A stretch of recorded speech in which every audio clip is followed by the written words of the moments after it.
We're going to cover today the original Gyrolite hubs we did in 1981.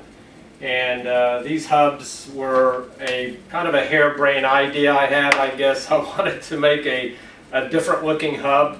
I wanted to make a hub that you could make a stronger wheel out of. So what we wound up doing is we made a high flange hub. We made this in 28 hole and 36 hole, I believe, at that time. These were all made out of 6061, and these were actually made on our first CNC machine that we purchased. It was a Morisaki machine, and this is actually one of the first products that came off that because of the ability of a CNC machine to do these cuts like this that went down and out. And so it was kind of exciting. We did do a couple prototypes on the engine lathe, which really took forever because you got to go in and keep plunging and plunging. So, but anyway, we got into production on these. They became very popular. The reasoning behind it, I made a high flange hub, was that I wanted to make a stronger wheel, and obviously a wheel with shorter spokes, a higher flange, is going to make a stronger wheel.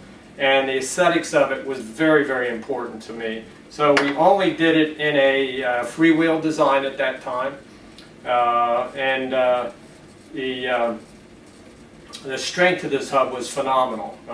We found out that a lot of people really liked it. They liked when they laced the wheel up, how stiff the wheel actually felt. So the only way we could, at that time, we had of identifying the product. We did not have any laser etching that time that like we have today, but we made up these small original profile decals that would fit down in the center of the hourglass design. So that's how we actually identified them at that time.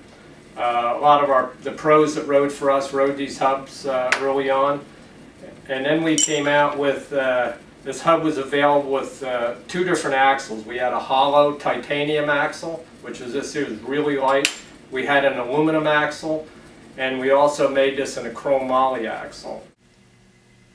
People ask what's the difference between the retro ones we're doing now. Is the original ones had 8 holes in them here, so there's no mistake of somebody trying to pawn something off here as a original piece. I hope you enjoyed that. That's the brief history of what we did on our first hub, and we were really excited about it when we did it, and it was a very popular hub. So I hope you enjoyed this episode.